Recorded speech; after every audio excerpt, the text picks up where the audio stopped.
Jesus. Irmãos, vamos abrir as nossas Bíblias no Evangelho de João.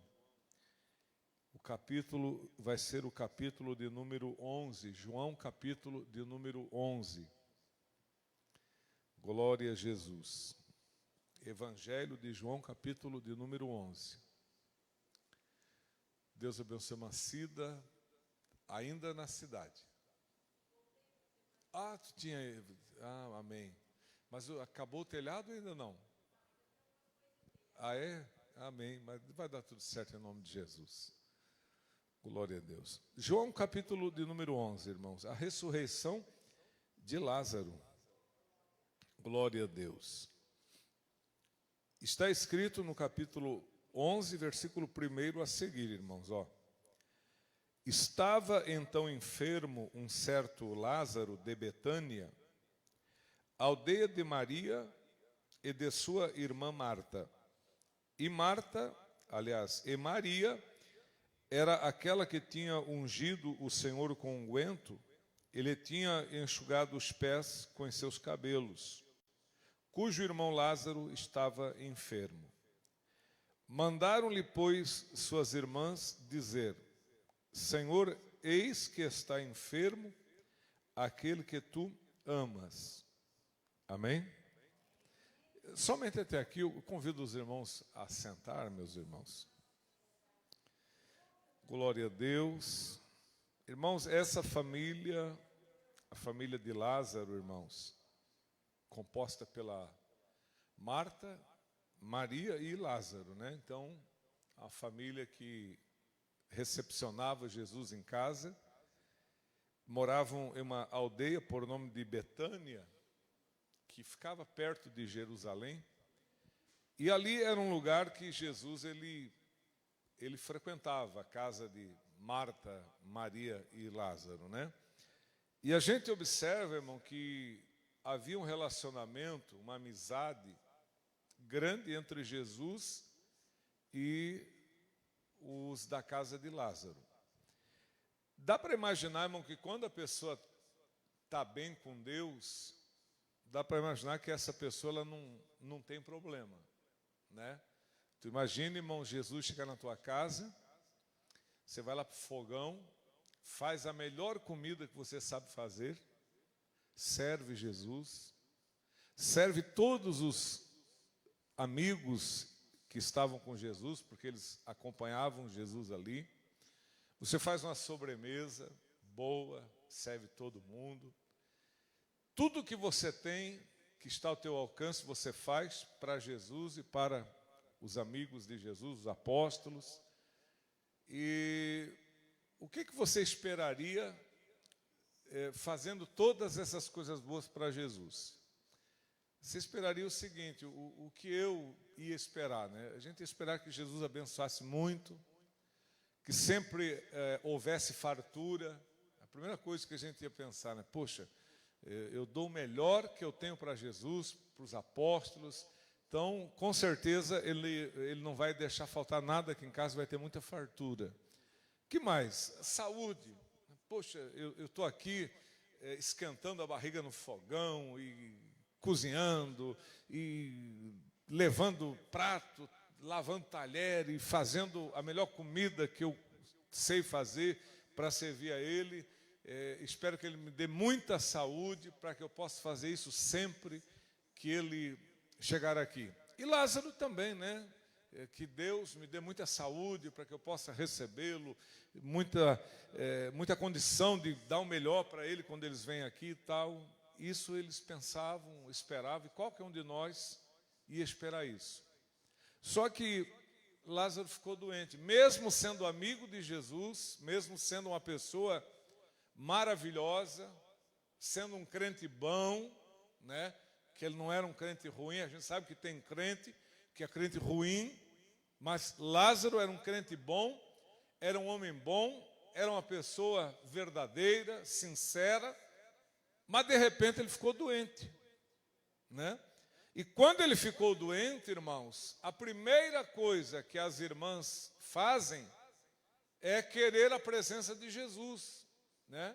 Porque acreditavam em Jesus, sabiam que Jesus tinha poder miraculosos, né, e que poderia curar Lázaro, acreditavam no amor de Jesus, e isso aqui me chama muito a atenção, porque em João 11, versículo 3, quando elas mandam o recadinho não foi assim, ó, está doente aquele a quem ama o Senhor.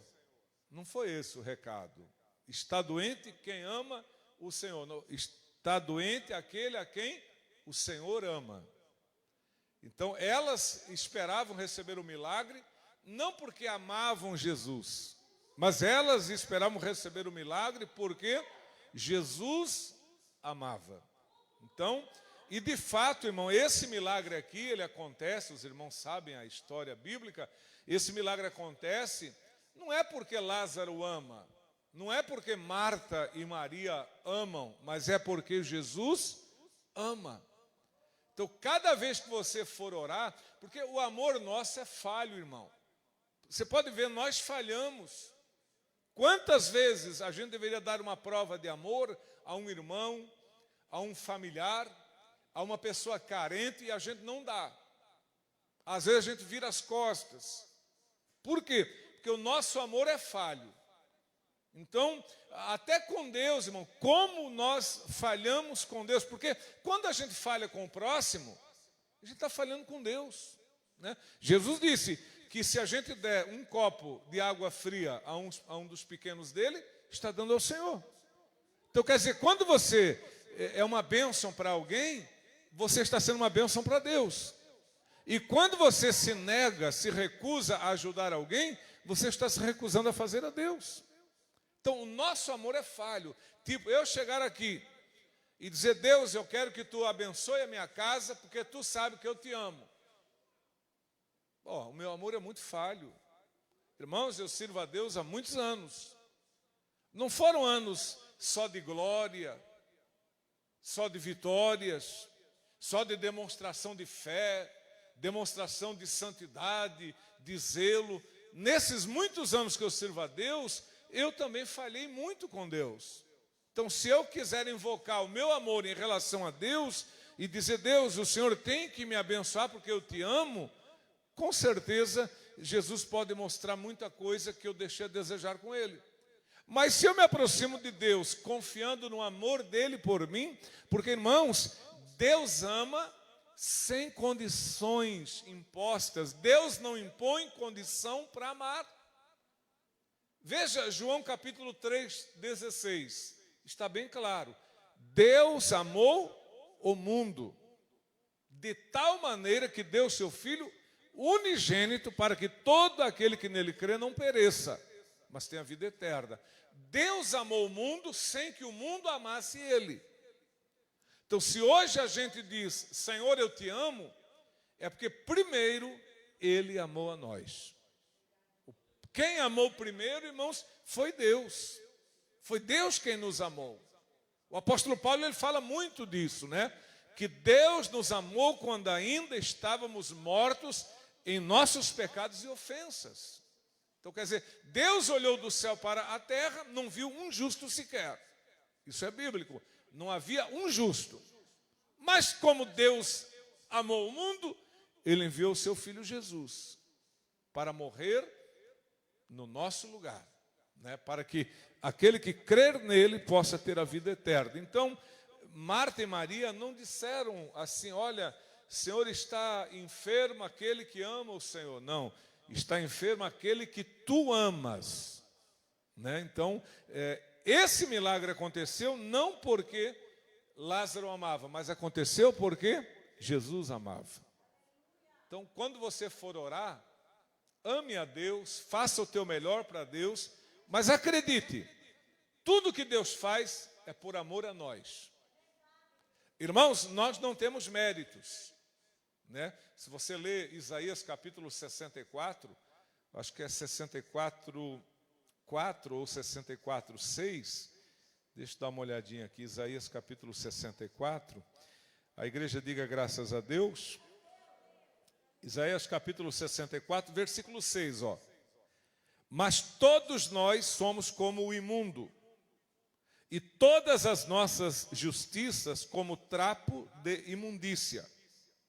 E todos nós caímos como a folha, e as nossas culpas, como um vento, nos arrebatam. Olha aqui a situação do homem, né? Conforme diz Isaías 64, 6. Somos como imundo, e as nossas justiças como trapos de imundícia. Imagine um curativo, um pedaço de pano velho, sujo, com sangue, com secreção, pus, né? Um pano que estava cobrindo uma parte apodrecida do corpo e que não serve para nada. Quando você vê ser retirado um curativo de um ferimento, a única coisa que é feito com aquele curativo que é retirado é o quê? Ser jogado no lixo. Isaías está dizendo: Senhor, nós não valíamos nada. O nosso valor era zero. Nós éramos como trapo de imundícia, que depois de usado é jogado fora e não tem mais como reutilizar aquilo, porque não presta para mais nada. Assim éramos nós. Mas o amor de Deus para conosco foi tão grande, irmãos. Deus nos encontrou caído em pecados, em transgressões, e o Espírito Santo falou conosco. O Espírito Santo nos renovou, nos fortaleceu, nos deu graça para nós nos levantarmos de pé. E se hoje nós estamos de pé, não é mérito próprio, mas a honra e a glória é do Senhor, meus irmãos. Foi Ele quem nos levantou, igreja do Senhor. Quem reconhece que a glória e a honra é do Senhor, diga amém, Jesus. Porque o que é que fala 1 Coríntios 1, 26, irmãos? Eu acho lindo esse versículo, 1 Coríntios capítulo 1, versículo 26 a seguir. Veja o que diz aqui, né? Porque alguém pode bater no peito e dizer assim: ah, Deus me escolheu porque Deus sabia que aqui tinha café no bule. Nada disso, irmão, né? Talvez o teu chefe lá na empresa possa ter visto alguma coisa boa em ti e te promoveu. Talvez o teu professor na escola possa ter visto alguma coisa boa em ti e te aprovou, te usou como exemplo. Sei lá, em alguma área da vida você pode ter mostrado alguma coisa boa e recebido por mérito alguma promoção, algum elogio, mas Deus não te escolheu pelo que você era. Deus, Ele não escolheu por mérito. Deus não escolhe por merecimento. Deus escolhe pela sua bondade e misericórdia. Então ninguém pode bater no peito e dizer: ah, Deus sabia que eu era assim, e que eu ia ser útil, e que podia contar comigo. Não, não. Veja, 1 Coríntios 1, versículo 26. Porque vede, irmãos, a vossa vocação, que não são muitos os sábios segundo a carne, nem muitos os poderosos, nem muitos os nobres que são chamados. Mas Deus escolheu as coisas loucas deste mundo para confundir as sábias. E Deus escolheu as coisas fracas deste mundo para confundir as fortes. E Deus escolheu as coisas vis deste mundo e as desprezíveis e as que não são, para aniquilar as que são, para que nenhuma carne se glorie perante Ele. Mas vós sois dele em Jesus Cristo, o qual para nós foi feito por Deus sabedoria e justiça e santificação e redenção, para que, como está escrito, aquele que se gloria, glorie-se no Senhor. Então Paulo diz: olha, irmão, não são muitos os nobres segundo a carne. Quantos advogados tem na igreja? Quantos médicos? Quantos juízes? Ah, pastor, mas lá na Assembleia de Deus tem. Olha o tamanho da Assembleia de Deus. Mas vai ver a porcentagem. Pegue a maior igreja evangélica do Brasil, que seja Assembleia, ou seja qual for, veja a porcentagem de nobres. São pouquíssimos. Porque Deus não escolhe pela nobreza. Muitos têm orgulho do seu nome e do seu sobrenome. né? Mas Deus não escolhe nem pelo nome e nem pelo sobrenome. Deus escolhe pela sua bondade e misericórdia. E foi Ele que nos escolheu, viu, meus irmãos? E não é porque a gente estava, digamos assim, né, lá no topo. Ó, Deus olhou, quem é que está no topo aí na terra? Vamos procurar os melhores. Ah, achei o Benjamin, achei o Joãozinho, a Mariazinha. Esses são os melhores, então vou trazer para a igreja. Não, Deus não escolheu os melhores. Não tem pessoas lá fora que são 1 milhão de vezes melhores do que nós. Mas Deus escolheu as coisas vis, as coisas desprezíveis, as coisas fracas, né? As coisas que não são. Isso éramos nós. Então nós não temos muito do que se orgulhar, né? Se você vai ouvir o testemunho de um crente, irmão, antes de Jesus era só derrota. Era só tristeza, tribulação, problema, dor de cabeça, angústia, decepção, frustração, droga, alcoolismo, prostituição, vontade de morrer, de matar. A nossa vida antes de Cristo era uma frustração. Mas depois do chamado, as coisas mudaram na nossa vida, irmãos. Quem sente isso, levante a sua mão e diga glória a Deus. Então, quando você for, se exaltar ou se gloriar, para um pouquinho e pensa. Quem se gloriar, glorie-se em quem? No Senhor. Então, não se glorie. É incrível, né? Às vezes o cara não valia nada, não sabia nada, se converte, Jesus salva, cura, batiza com o Espírito Santo, dá um dom para ele, daqui a pouco o cara já está cobrando pelo que faz. Né? Já tem agenda, pode ter agenda, o que não pode é cobrar, né? Pode cantar, pode pregar, pode usar os dons e os talentos que Deus deu, o que não pode é cobrar.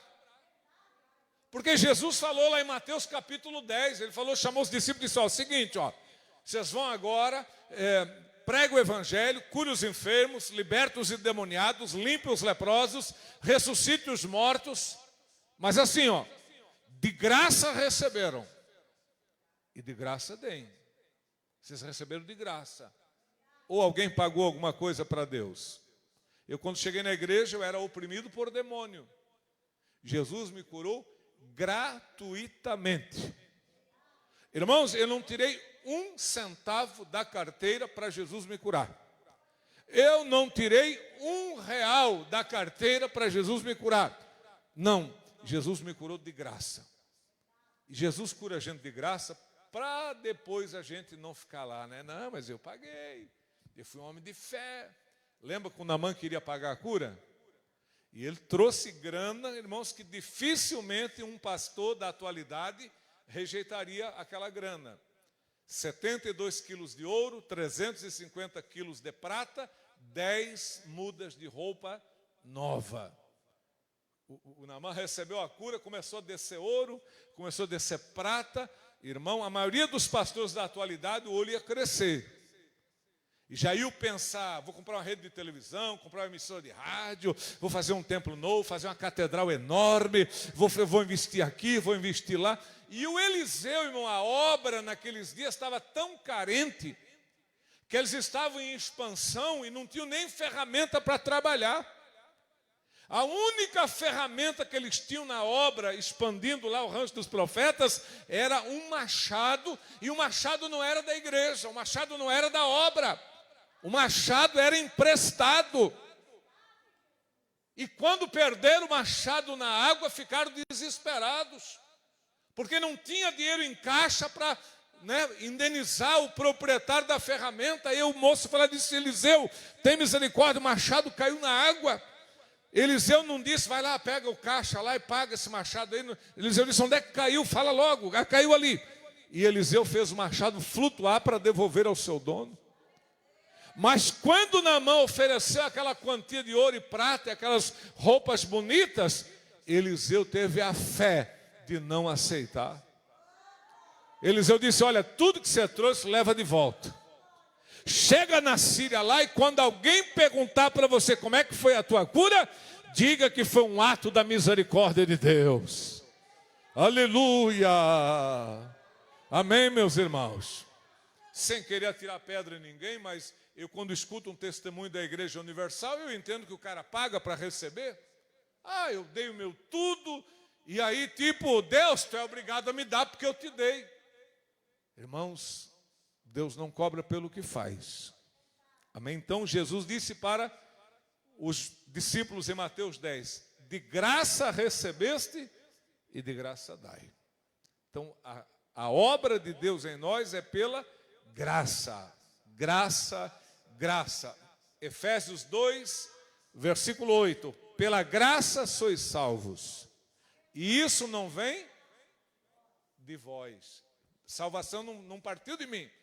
Eu que aceitei, eu que decidi, porque eu, não, pela graça sois salvos, e isso não vem de vós. Mas nós somos o patinho feio, nós éramos pessoas caídas. Salvação teve o princípio em Deus. Deus mostrou para João na ilha de Pátimos o trono de Deus e o trono do Cordeiro. E João viu que do trono de Deus e do seu Filho saía um rio puro, que era o rio da água da vida. E esse rio de águas puras e cristalinas simboliza a salvação de Deus. A salvação humana nasceu no coração de Deus, o desejo de nos salvar, irmãos. Pela graça somos salvos. Quem é feliz porque foi salvo pela graça? Amém, meus irmãos? Ele morreu em nosso lugar. Então, o milagre aconteceu aqui não porque Lázaro amava, mas porque Jesus amava. Outra coisa que eu vejo que nesse capítulo 11, eu não li, mas os irmãos conhecem. Lázaro estava sepultado quantos dias? 4. Então esse milagre foi um milagre inédito. Não há nos evangelhos, não há na Bíblia um milagre semelhante, em que um homem está há 4 dias sepultado e é ressuscitado. Ele ressuscitou a filha de Jairo, mas a menina havia acabado de morrer.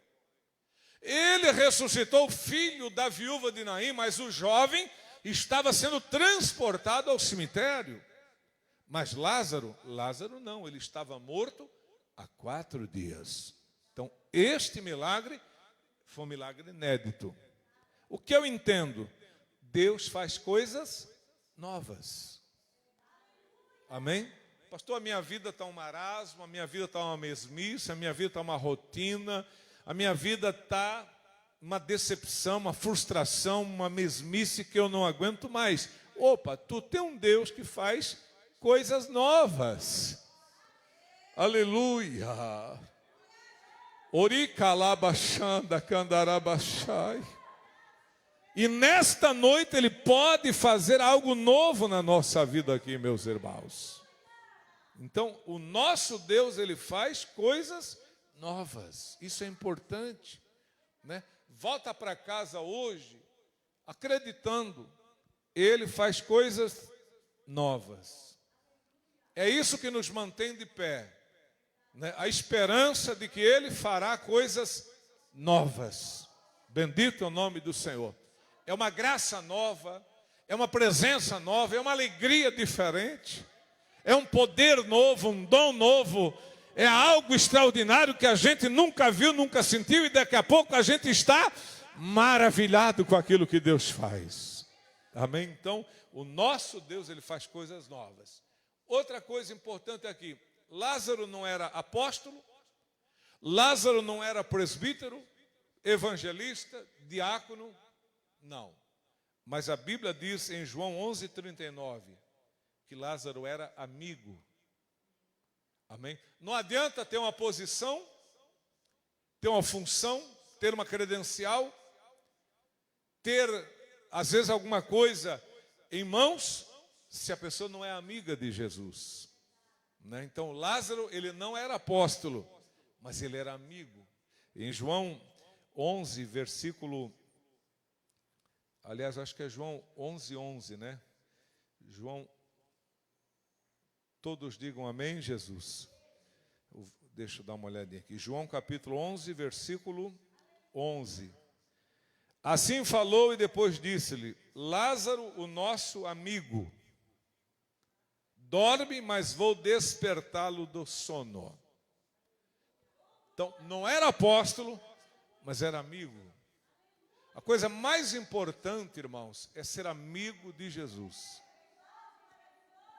E Jesus, ele disse assim, ó: se vocês forem meus amigos, vocês vão fazer o que eu mando.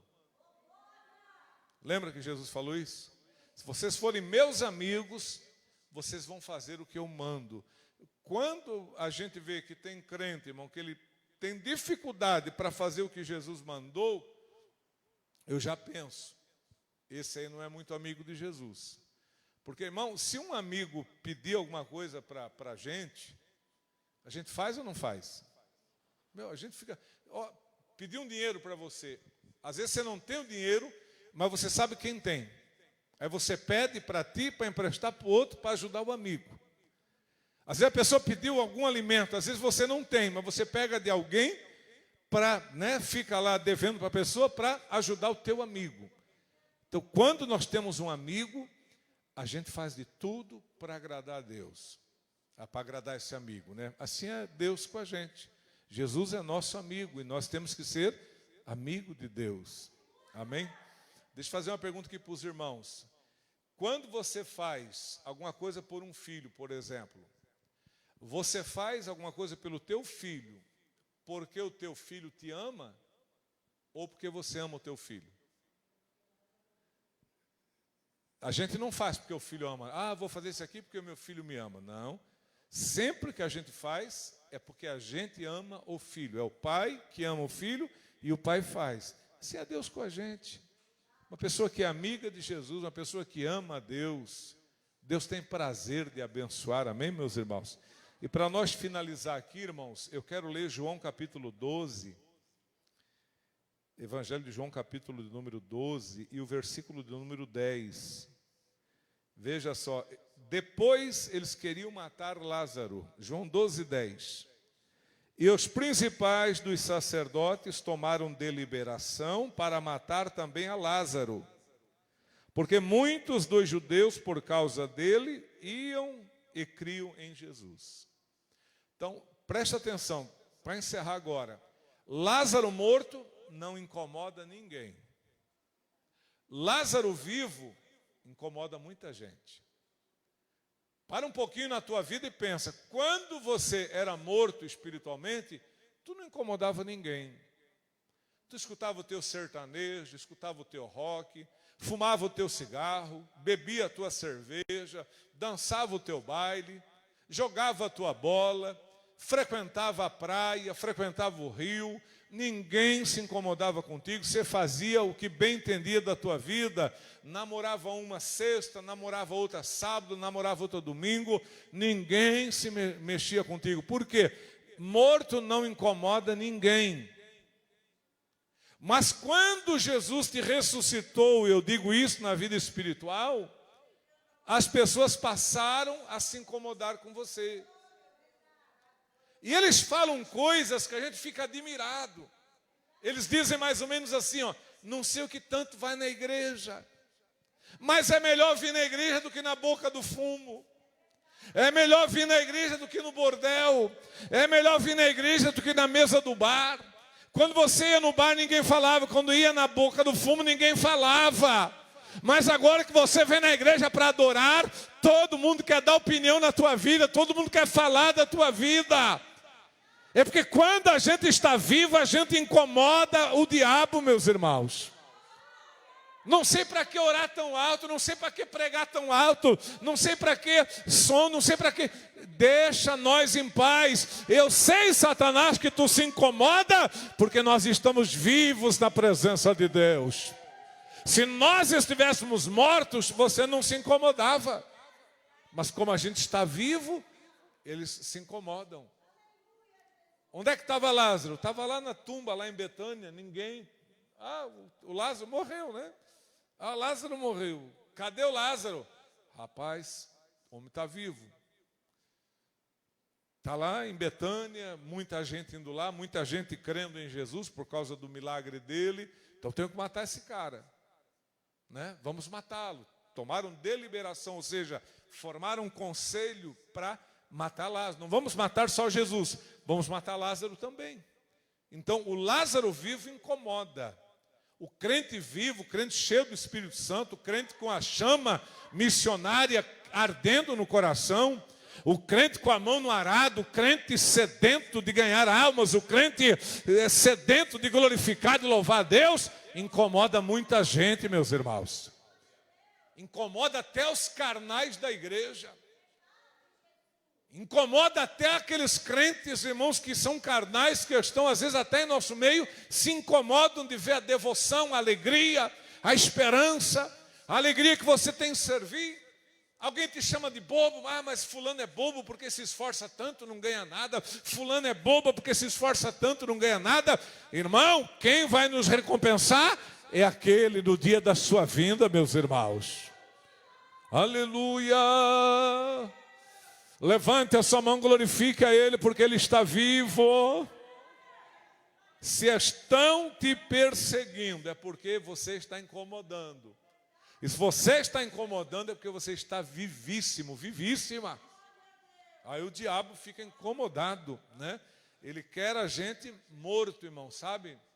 Não tem aquela brincadeira morto ou vivo? O diabo ele quer a gente mortinho, sabe? É isso que o diabo quer. O diabo não quer ver você com essa alegria, com essa vontade, com esse espírito voluntário, entendeu? Com essa sede de ganhar almas, de fazer a obra. O diabo quer pessoas desanimadas, pessoas tristes, pessoas frustradas, pessoas que se negam a fazer as coisas para Deus. É isso que o diabo quer. Mas quem está vivo, esse incomoda muita gente. Mas e aí, irmão? Nós vamos parar porque estamos incomodando ou vamos continuar? Tem que continuar. Até o dia da vinda de Jesus ou até o dia da nossa ida ao encontro de Jesus. Sabe, eu vou citar aqui para encerrar, vou citar Miqueias 2:10. Miqueias 2:10 diz assim: levantai-vos e andai, porque o vosso descanso não é aqui. Agora, grande parte dos irmãos estão querendo descansar na terra. Sabe, eu como pastor, irmãos, a pior época do ano para mim é o final de ano, né? Igreja encerrando a atividade final de ano, igreja fechando. Como de com esse final do ano o diabo diminuísse o mal que ele faz. O diabo não tem encerramento de ano, fechamento de ano. O diabo não tira férias. Mas o que acontece, irmão? Há 20 anos atrás, quando os crentes tinham folga na empresa, a crentarada corria para a igreja. Opa, agora peguei férias aí, 10 dias, 15 dias, peguei 8 dias de férias, agora sim, agora vou adorar, vou no culto todo dia, vou fazer isso, vou fazer aquilo. E as pessoas pegavam férias, tinha um tempo livre, igreja. Hoje, irmãos, tem um tempo livre, eles procuram o que fazer. E está uma febre, irmão, de crente ir para rio, tomar banho, praia, tomar banho. Está muito calor, está doido. Não, vou pegar a família, né? A família. Olha, irmãos, eu vou dizer uma coisa para vocês. Tem muitas pessoas que dizem, né? Eles dizem que é assim, Deus, família. A família vem antes da obra de Deus, vem antes de tudo. Está certo. A gente sabe que muita família sofre pela falta da presença de pai, de mãe, etc. Mas, irmãos, pode ter presença de pai e de mãe, se não tiver a presença de Deus, não resolve muito.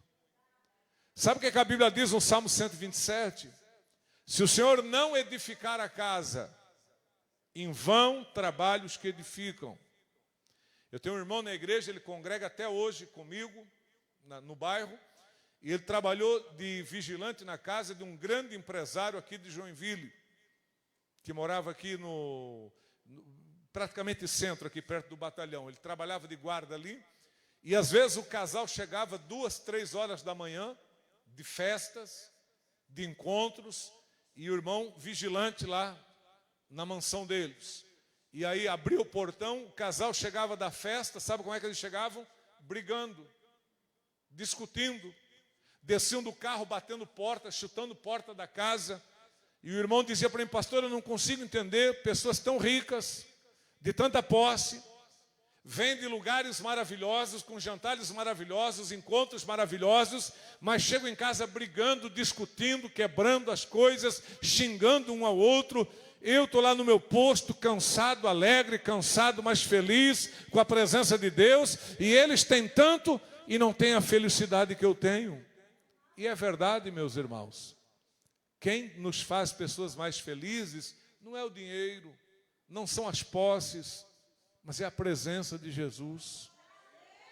Amém, meus irmãos? Tem uma fábula que dizem que um rei ele era muito triste. É uma fábula.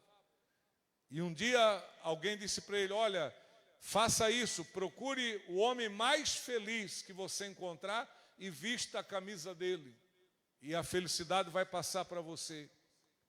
E aí ele encontrou uma pessoa assim que estava de um lado do muro, assobiando, cantando e falando coisas bonitas. Ele falou: opa, esse cara foi o mais feliz que eu encontrei até hoje na minha vida, vou pedir a camisa dele para mim. E quando ele deu a volta pelo muro, ele viu, o homem nem camisa tinha. Nem camisa tinha. E era feliz. É igual aquele hino que diz: reclamei por não ter um sapato para calçar, mas esqueci que muitos não têm pés para caminhar. Então, meus irmãos, a alegria verdadeira não está nas coisas, está em Deus. Aleluia. O homem não é feliz pelo que tem, mas o homem é feliz pelo que ele é. Bendito é o nome do Senhor. Amém, igreja do Senhor? Que Deus possa trabalhar na nossa vida cada dia mais em nome de Jesus. Amém, igreja? Bate as palmas bem forte para louvar o Senhor da glória. Bem forte as palmas. Quem é pentecostal não pode ficar parado.